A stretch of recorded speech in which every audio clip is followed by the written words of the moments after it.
Amparados por inmensos campos de robles y encinas, nos adentramos en las dehesas de Aigal de Villarino. Estamos en la comarca Tierra de Vitigudino, cabeza del partido judicial. Partimos de Salamanca por la carretera regional 517. En Villar de Peralonso nos desviamos por la Salamanca 129 y tras pasar Espadaña y Brincones, después de 73 kilómetros, llegamos a Aigal de Villarino, pequeño pueblo dominado por noble iglesia. Se ubica a 766 metros de altura sobre el nivel del mar, protegido por altozanos que en ningún caso superan los 800 metros. Su término municipal tiene una superficie de 24,11 kilómetros cuadrados. Confina con los de Trabanca y La Almendra por el norte, Iruelos y El Manzano por el este, Brincones, Sanchón de la Ribera y Villar de Samaniego por el sur, y con Villarino de los Aires al oeste. La mayor altitud se encuentra al norte de la demarcación, en Las Medianas, con 795 metros, y al este, en Campoviejo, con 796. Entre ambos, al noreste, el Jornito desciende hasta los 775 metros, cota parecida a la del campo de la Torrecilla. Por el sur, en los lugares de La Puente, Cuarto de la Vega, Los Terrizos y Peña Alta, las alturas oscilan entre los 778 y 787 metros, mientras que los terrazgos más bajos, entre los 750 y 765 metros, se sitúan en torno al arroyo Cabeza de Iruelo, que cruza el término de este a oeste.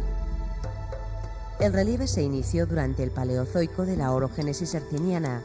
El roquedo está integrado principalmente por granitos, algunas pizarras y cuarcitas.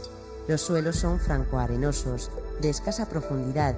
En ocasiones afloran rocas en superficie, como en Peña Alta, la Peña de la Cruz, las Peñas Gordas y el propio pueblo. El cauce de los arroyos tan solo se colma de agua en épocas de lluvias, secándose en verano. Al norte el paisaje sufre la ambigüedad del pasado y el presente. Su palpable ancianidad está irrumpida por modernas torretas de la red eléctrica con 222 kilovatios. Vemos cómo numerosos regatos afluyen al arroyo del Corzo, que discurre de este a oeste, pasando por el Bornito y el campo de la Torrecilla. Por bajo del arroyo del Corzo nace el del Campo, que una vez cruza el pueblo, se une al de la Cabeza, junto al municipio. El arroyo Cabeza Iruelo es el más relevante, aparece en el este de la demarcación, donde recibe el regato de las Cabezas y la ribera de Parpatelas. Recorrimos sus orillas, vimos como al menos 3 regatos le afluyen desde el sur, pasando por los pagos del Guiornal. Son los nacientes en el Cuarto de las Vegas, Laguna Grullera y Charca de los Navazos. Seguimos arroyo abajo, dirección oeste. La melancolía nos invade al ver en su ribera, muy cerca del lastrón del Campito, los restos del molino ruano, rodeado por vegetación común al bosque de ribera. Destacamos la presencia de álamos, chopos y arbustivas. Las escasas e irregulares precipitaciones se registran durante primavera y otoño. Anualmente no superan los 550 milímetros. Estaciones en las que el paisaje alcanza una elevada estética. El invierno comúnmente frío, largo y duro, mientras que el verano se caracteriza por ser corto y con temperaturas elevadas, especialmente en los últimos 15 días de julio. Recorremos el camino de Valdeviñas, disfrutando con la hermosura de la dehesa, donde robles y encinas, de rugosos troncos y variopintas formas, reclaman la mirada. Advertimos imágenes contradictorias. El verdor apagado de la encina se contrapone a las esqueléticas ramas de los robles, en espera de brotes primaverales, cuando los sonidos de la fauna montaraz se multiplican. Las liebres están encamadas, el astuto zorro se esconde entre jaras y escobas, mientras el jabalí campa indiferente. Parece el soberano de estas tierras. También existen tejones, jinetas y un gran número de roedores. Además encontramos gran variedad de avifauna, águilas, halcones peregrinos, buitres, además de la escasa cigüeña negra. También observamos aves de menor tamaño, tórtola, perdiz, cuco y alondra. Aigal de Villarino ocupa parte del área de influencia del Parque Natural de las Arribes, zona de especial protección para las aves. El topónimo Aigal entraña bastantes problemas. Sabemos por documentos del siglo XV que entonces era conocido el lugar como Laigal. Podría ser un fitotopónimo vinculado a la voz prerromana Ayar, que significa brezo, apocopándose en Layar, evolucionando a Layal, Laigal, Aigal. Otra posibilidad sería la relación con el árabe. La voz Ain indica fuente, más el sufijo locativo gal, propio del castellano del siglo XIII, componiéndose en tiempos de la repoblación la palabra Aingal. Evolucionaría hasta Aigal, lugar de fuentes. El predicado de Villarino manifiesta la pertenencia a la roda de igual nombre, incluida en la tierra de Ledesma. Estas tierras conservan el sabor de lo remoto, de la sabiduría ancestral de los pueblos prerromanos. La influencia vetona se aprecia en construcciones pecuarias, los chozos, algunos semiderruidos, donde intuimos las falsas bóvedas de sus cubiertas. Por los caminos perviven cercas de piedra con hincones, entre ellos, otras irregulares forman la pared. La presencia de los vetones está asegurada por castros en lugares vecinos, Cabeza de Framontanos y Villarino.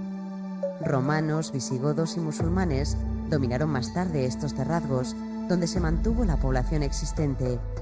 Será en los años de la repoblación cuando resurja el municipio actual.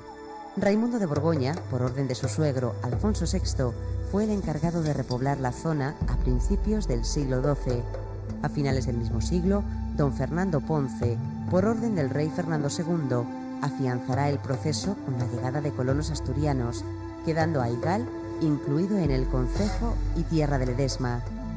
Durante los siguientes siglos, el pueblo estuvo vinculado al concejo de la villa de Ledesma, que tras pasar por manos de varios infantes, Enrique IV la donó a su valido, don Beltrán de la Cueva, nombrado en 1462 primer conde de Ledesma. Existen varios documentos que atestiguan esta pertenencia jurisdiccional en las siguientes centurias. Destacamos la de las respuestas al catastro de Ensenada, realizadas en Aigal el 17 de febrero de 1753.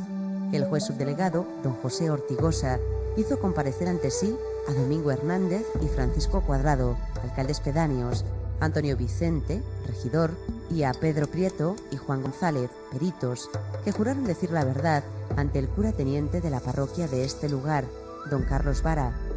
Respondieron que el lugar se llama Aigal, es señorío del duque de Alburquerque y conde de Ledesma, que está dividido en 2 cuartos y en conjunto componen 28 yugadas, uno de 14 propio del marqués de Cardeñosa y repartidas entre Francisco de Tapia, don Manuel Solís, el convento de Santa Isabel de Salamanca y el convento de las Madres de Dios de dicha ciudad.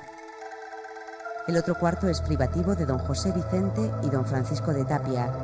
Indican que las 1900 fanegas del término se dedican a secano y a pastos con plantío de robles, existiendo también tierras inútiles de matorral.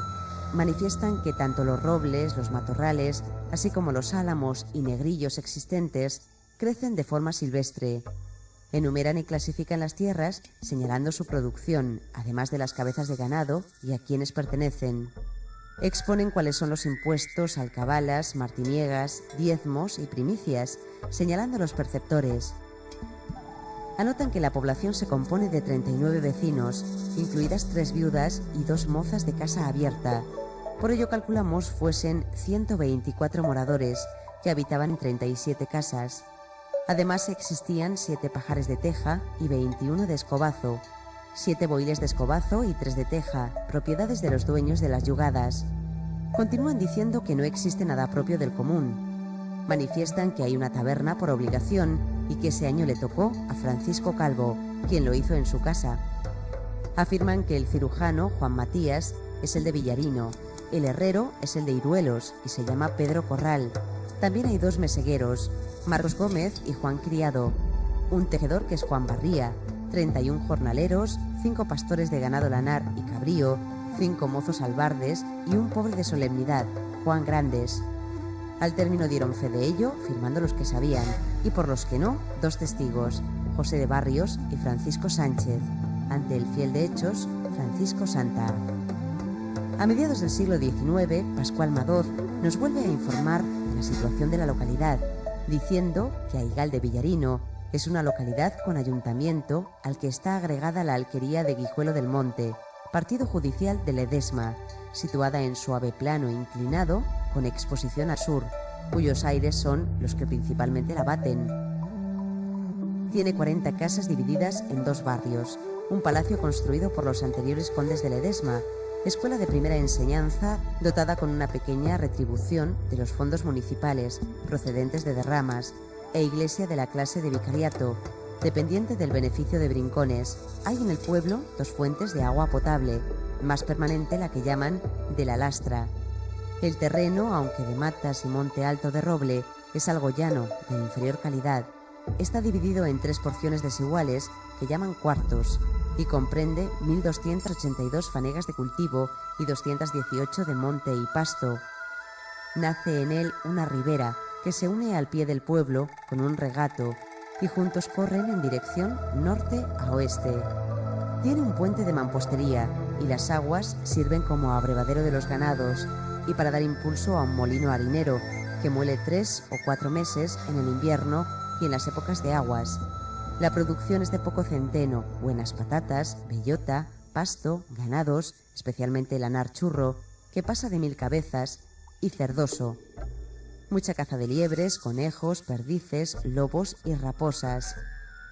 Son 41 vecinos, 138 habitantes, dedicados a la labor y ganadería, cuyos productos sobrantes llevan a los mercados de Ledesma y Vitigudino.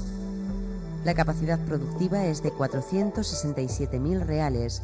Pagan de impuestos 23.370, siendo el coste de los puestos públicos 594.